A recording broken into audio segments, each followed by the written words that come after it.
আপনারা কী ভাবছেন যে প্রদীপ সাজিয়েছি, কিছু আছে নাকি বাড়িতে? বা এখন তো দেওয়ালিও না, কিছুই না, আর দীপাবলিও না, তাহলে প্রদীপ কেন সাজিয়েছি? আসলে এটা প্রদীপ নয়, প্রদীপ পিঠে। কিভাবে তৈরি করছি দেখুন। এক বাটি দুধ দিয়ে দিলাম, দুধের মধ্যে 2 চামচ চিনি দিলাম, আর সামান্য পরিমাণে একটু লবণ দিলাম ব্যালেন্সটা ঠিক রাখার জন্য। এইবার আমি চালের গুঁড়ো দিয়ে দেবো। চালের গুঁড়োটা হচ্ছে আমরা যেই চালের ভাত খাই, সেদ্ধ চালের গুঁড়ো এটা। সেদ্ধ চালের গুঁড়োটা, দুধটা জাল উঠে গেছে ভালো। এইবার বাটি ধুয়ে, দুধের বাটিটা ধুয়ে আর একটু জল দিলাম। আর জল যদি লাগে আমার পরে দেবো আমি, কিন্তু এখন আর দিচ্ছি না।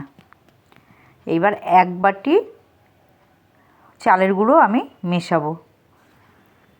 যেই বাটিতে দুধ দিয়েছি, যেই বাটির মাপে, সেই বাটির 2 বাটি চাল। আর ওই 1 বাটি দুধ দিয়েছি, আর সামান্য পরিমাণে একটু বাটিটা ধুয়ে জল দিয়েছি। তা লাগলে পরে আমি আর একটু গরম জল করে রেখেছি, একটু দেবো, কিন্তু মনে হচ্ছে লাগবে না, হয়ে যাবে এতে। আর একটু 1 চামচ ঘি দিলাম আমি। ঘিটা দিলে হাতে লাগবে না, আঠা আঠা ভাবটা হবে না, এই জন্য আমি ঘি দিচ্ছি 1 চামচ। হয়ে গেছে ডোটা। এবার ডোটা আমি নামিয়ে নিয়ে ভালো করে চটকে নেব, পুরো আটা মাখার মতো করে চটকে নেব, নিলে সফট হবে, নরম হবে। দেখো ভালো করে মেখে নিচ্ছি ডোটা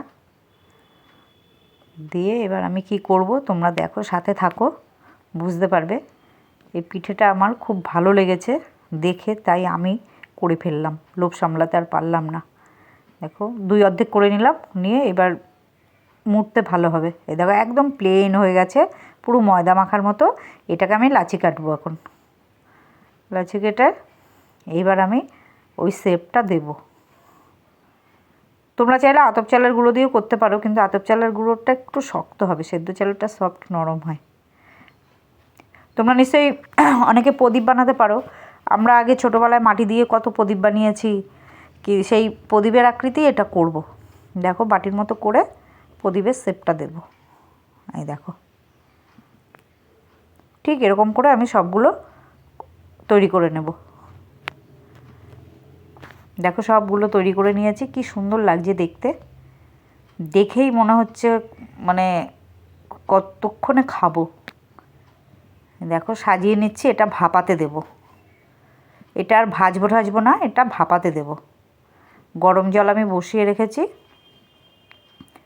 বসিয়ে গরম জলটা খুব ভালো পরিমাণে গরম হলে তারপর আমি একটা স্ট্যান্ড দিয়ে দেব কড়াইয়ের ওপরে।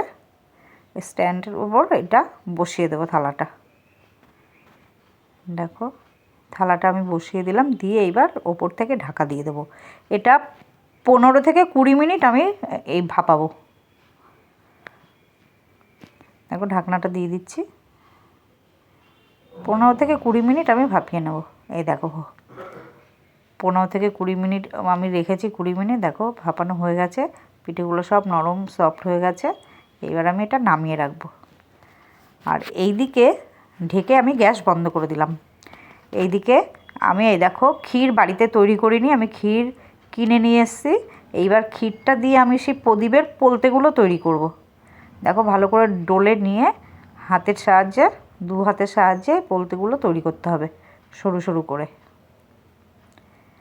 দেখো এরকম এরকম করে পোলতেগুলো আমি তৈরি করে নিচ্ছি। পোলতেগুলো আমি সব তৈরি করে নিচ্ছি। তোমরা যদি চাও বাড়িতে ক্ষীর তৈরি করে নিতে পারো, আমি কিনেই নিয়ে এসেছি। এই দেখো এগুলো সাজিয়ে এখন আমি কীভাবে পোলতেগুলো দেবো দেখো, পুরো প্রদীপের মতো লাগবে দিয়ে সাজিয়ে। তার মধ্যে দেখো তেলের পরিবর্তে আমি কি দেব। তোমরা ভাবছো প্রদীপে কি তেল দেব? না, তেল দেব না আমি। দেখো কি দেখব, প্রদীপ ধরানোর ব্যবস্থা করছি না, খাওয়ার ব্যবস্থা করছি। এই দেখো এটা কিন্তু তেল নয়, এটা হচ্ছে খেজুরের গুড়, পুরো তেলের মতো। এবার এই গুড় কিনে নিয়ে এসছে। এই দেখো তেলের পরিবর্তে আমি এটা দিচ্ছি। তেল দিলে তো আর খাওয়া যাবে না, তাই দেখো সাজাবো, কি সুন্দর লাগবে দেখতে, দেখেই মনে হচ্ছে কতক্ষণে মুখে পুরে দেবো। দেখো পুরো সাজিয়ে নিয়েছি ডিশে করে। কত ভালো লাগছে। এবার টপাটপ একটা করে মুখে দেবো আর খাবো। কেমন হয়েছে